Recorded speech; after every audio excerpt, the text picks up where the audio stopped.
আপনারা কান্না করছেন মানে আমরা ফ্যামিলি কাটলে ব্যস্ত, কিন্তু আমরা দেখা গেছে যে এই যে পরিবর্তন উন্নত নিয়ে আমরা কোনো ব্যস্ত নয়। তো বাংলাদেশে জন্মগ্রহণ করছে, এটা আমাদের কপালের দুঃখ, এটা থাকবে, এটা মনে হয় যাবে না চিটং থেকে।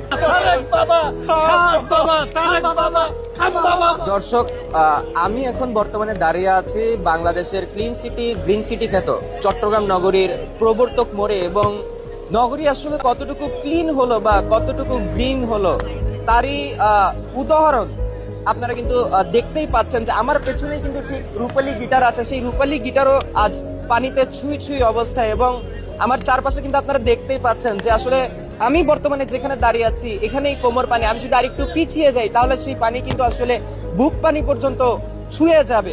তো আসলে আমরা এখানে আজকে জানার চেষ্টা করব, এখানে যারা আছেন তাদের থেকে আসলে জানার চেষ্টা করব যে তারা আসলে কে কি বলছে। বর্তমানে যেগুলো করতেছে এগুলো মানে অত্যাচার বেশি করতেছে, মানুষের ভোগাভুগির ভিতরে হালাই দিচ্ছে। আজকের পরিস্থিতির জন্য কাকে দায়ী করবেন?